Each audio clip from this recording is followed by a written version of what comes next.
আলহামদুলিল্লাহ আল্লাহ তাআলার কাছে শুকরিয়া আদায় করি যে মহান আল্লাহ তাআলা আমাদেরকে বাংলাদেশে আলেমে সুরের মাধ্যমে 2বার ইজতেমার ব্যবস্থা করে দিয়েছে। আর পাশাপাশি আরও ধন্যবাদ জানাই বাংলাদেশের অন্তর্বর্তীকালীন সরকারকে, যিনি আমাদেরকে এই বাংলাদেশে 2 পর্বে ইজতেমার জন্য সুব্যবস্থা করে দিয়েছে। আলহামদুলিল্লাহ আমরা অন্য বছর তবলিগের কাজের জন্য অনেক কষ্ট করছি। আমরা ঠিক মতন খানা পাকাইতে পারি নাই, খানা খাইতে পারি নাই, বিভিন্ন লাইনে আমাদের কষ্ট হইতো। এমনকি এই টঙ্গীর ময়দানে এরকম জামে মানুষ আমাদের সাথী ভাইরা অনেকে অসুস্থ হয়ে গেছে, অনেকে মারা পর্যন্ত গেছে। আলহামদুলিল্লাহ এই বছর 2 পর্বে ইজতেমা দেওয়ার কারণে আমাদের খুব আনন্দ লাগতেছে, অনেক শান্তিভাবে আমরা চলাফেরা করতেছি, ইবাদত বন্দেগী করতে পারছি। এজন্য ইনশাল্লাহ আমরা দোয়া করি আল্লাহ তাআলা যাতে আগামী বছর আমাদেরকে এই টঙ্গীর ময়দানে আলেমে সুরার তত্ত্বাবধানে বারবার ইজতেমা আমরা পাই 2 পর্ব। এজন্য আল্লাহর কাছে আমরা দোয়া করতেছি।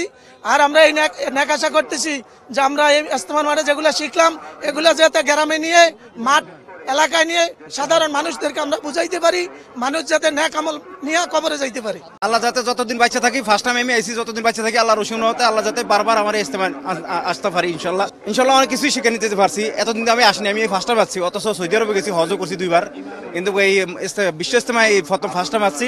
আলহামদুলিল্লাহ আইসা বহুত ভালো লাগছে। আল্লাহ রসুন রহমতে যদি আল্লাহ নেখায় দান করে যাতে বারবার আসতে পারি ইনশাল্লাহ, এটুকুই আশা আল্লাহর কাছে। অনেক কষ্ট করে আসছেন, অনেক কষ্ট করে আল্লাহ দোয়া করছি আমরা করে আল্লাহ হয়তো বাসাক এই কাজ বেরিয়ে থাকতে পারি যে আমরা করে দোয়া করি না, আমরা দোয়া করি না। আল্লাহ হুজুর যা কইছে এই কিন্তু আমরা আমল করি, ঠিক করে রাখতে পারি, এই হলো আমাদের দুনিয়াতে এটা করে যাইতে পারি, এই আমাদের কাজ। আমি আসছি টঙ্গী গার্লস স্কুল থেকে আসছি।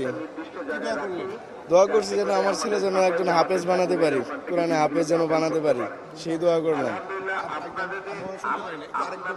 আমি চাচ্ছি, দোয়া করছি যেন আমার মা বাবা যেন সুস্থ থাকে, দোয়া করছি আমার ছেলেকে যেন একজন উলামায়ে কেরাম বানাতে পারি, সেই দোয়া করেছি। মোহাম্মদ শাহাদাত ইসলাম। আমরা অনেক কিছু শিখতে পারলাম যে কিভাবে চলবো, কিভাবে দিন দুনিয়ায় এবং পরকালে শান্তি পাওয়া যাবে, এবং মানুষের ঘরে ঘরে কীভাবে দাওয়াত পৌঁছানো যাবে। এবং এখানে এসে ভালোই লাগলো আলহামদুলিল্লাহ, কোনো সমস্যা হয় না, আমাদের কোনো অসুবিধা হয় না আল্লাহর রহমতে। এই তবলিগের একটা আমরা দেখছি এক ধরনের বিভেদ, সেই বিভেদ নিয়ে আসলে আপনি কি বলবেন? এই মোনাজাতে কোনো আপনাদের কোনো আত্মনাদ ছিল কিনা? অবশ্যই আমাদের আত্মনাদ ছিল। ইসলামের মধ্যে যেন কোনো ভাঙ্গা বা দল বিদল না হয়।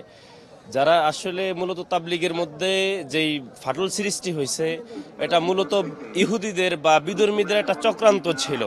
তো আল্লাহর মেহেরবানিতে কিছুদিন আগে উলামায়ে কেরামের রক্তের বিনিময়ে সেই অন্যায় অশ্লীলতা দূর হয়ে গেছে আলহামদুলিল্লাহ।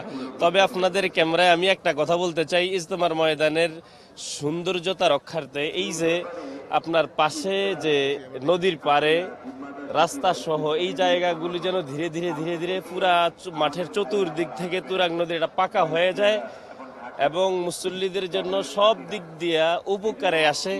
এই বিষয়টা আমি দেশবাসীর কাছে কামনা করব। যারা এই ইজতেমার ময়দান নিয়ে কাজ করে সকলে যেন স্বতঃস্ফূর্তভাবে এই বিষয়গুলো যেন একটু খেয়াল রাখে।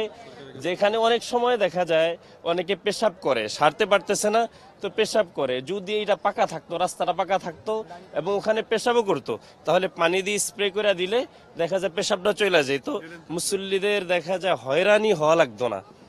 এই জন্য এই তুরাগ নদীর চতুর সাইডের জায়গাটা যেন পাকা হয়ে যায়, আমরা এটা সরকারের কাছে দাবি জানাচ্ছি। এবং যারা ইজতেমার ময়দান নিয়ে চিন্তা ফিকির করছেন সকলের কাছে আমাদের বিনীতভাবে উদারত আহ্বান রাখছি এবং দাবি জানাচ্ছি।